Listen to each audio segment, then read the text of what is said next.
उत्तर प्रदेश के 2022 विधानसभा चुनाव में कांग्रेस पार्टी का वोट शेयर 2.33% रहा था। राज्य की कुल 403 विधानसभा सीटों में से उसके केवल 2 ही विधायक चुने गए हैं। वहीं लोकसभा के 80 सांसदों में उसकी हिस्सेदारी भी केवल 1 सांसद पर सिमट गई है। सांसदों के लिहाज से देश के इस सबसे बड़े राज्य में 2024 के लोकसभा चुनाव से पहले कांग्रेस ने भूमिहार कार्ड खेल दिया है। पार्टी ने दबंग छवि वाले अजय राय को प्रदेश अध्यक्ष बनाया है।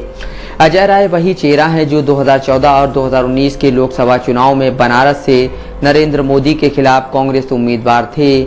गाजीपुर में भूमिहार परिवार से आने वाले अजय राय 5 बार विधायक रह चुके हैं। बीते महीने अजय राय के बड़े भाई अवधेश राय की हत्या के मामले में माफिया नेता मुख्तार अंसारी को उम्र कैद की सजा सुनाई गई थी। अंसारी बंधुओं का भी गाजीपुर में अच्छा दबदबा बताया जाता है। शुक्रवार को अजय राय ने यूपी कांग्रेस अध्यक्ष चुने जाने के बाद कहा, 2024 के चुनाव में राहुल गांधी अमेठी से मैदान में होंगे। प्रियंका गांधी अगर बनारस से उतरना चाहें या कहीं और से, हमारा एक एक कार्यकर्ता उनकी जीत के लिए जान लगा देगा। अजय राय गाजीपुर के भूमिहार परिवार से हैं। पूर्वांचल के बनारस, मऊ, गाजीपुर और बलिया क्षेत्रों के राजनीति पर भूमिहार परिवारों का प्रभाव रहा है। अजय राय ने अपने राजनीतिक करियर की शुरुआत अखिल भारतीय विद्यार्थी परिषद और भारतीय जनता युवा मोर्चा से की थी। 1996 में CPIM के 8 बार विधायक रहे।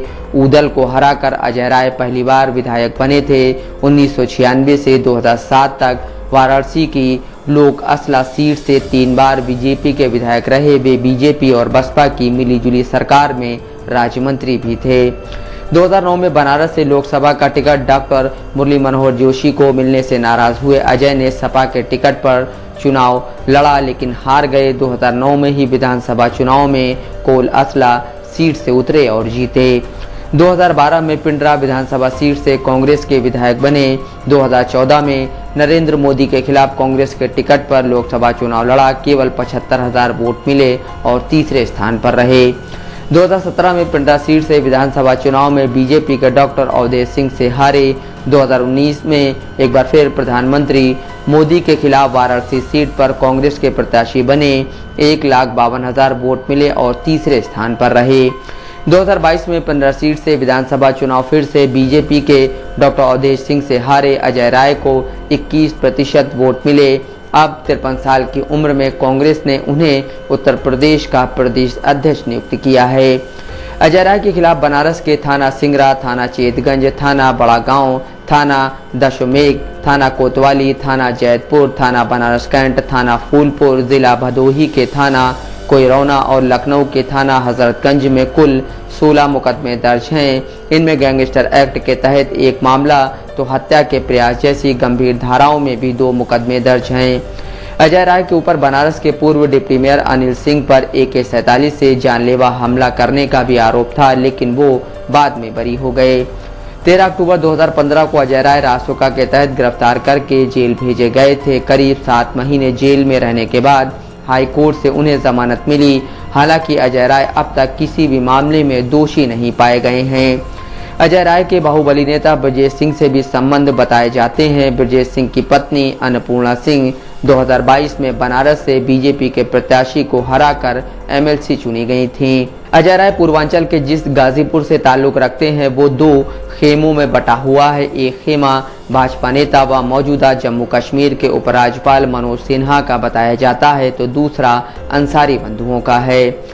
अंसारी बंधुओं को यहाँ के ब्राह्मणों का भी समर्थन हासिल है, जिसकी वजह से ही मुख्तार अंसारी के भाई अफजाल अंसारी मनोज सिन्हा को गाजीपुर लोकसभा सीट पर चुनाव में हरा चुके हैं। बताया जाता है कि गाजीपुर में होने वाली सियासत का असर पूरे पूर्वांचल में होता है और पूर्वांचल की सियासत पूरे प्रदेश की दिशा तय करती है। इसलिए नरेंद्र मोदी ने 2014 और 2019 का चुनाव बनारस से लड़ा था, जिसका असर पूरे प्रदेश में हुआ था। कहा जा रहा है कि अजय राय के कांग्रेस प्रदेश अध्यक्ष बनने से सीधा भाजपा को नुकसान होता दिख रहा है। अंसारी बंधुओं से विवाद के चलते वे भाजपा का ही नुकसान करेंगे। गाजीपुर में मनोज सिन्हा खेमे के अजय राय के साथ जाने की चर्चा तेज हो गई है। चर्चा यह भी है कि अजय सवाड़ों को काफी हद तक कांग्रेस के साथ जोड़ने में कामयाब होंगे, जिसका सीधा नुकसान भाजपा और फायदा सपा और कांग्रेस का बताया जा रहा है। अंसारी बंधुओं के सपा के साथ आने की भी चर्चा जोरों पर है। सपा विपक्षी गठबंधन इंडिया का हिस्सा है, जिसके चलते पूर्वांचल में कांग्रेस को सीधा सीधा फायदा होता नजर आ रहा है। सियासी जानकारों का मानना है कि दबंग छवि और पूर्वांचल में पकड़ रखने वाले अजय राय को इसी रणनीति के तहत ही प्रदेश अध्यक्ष बनाया गया है, ताकि सपा और अंसारी बंधुओं का साथ लेकर भाजपा को मात दी जा सके। Prem Shankar Mishra, Dastak live news.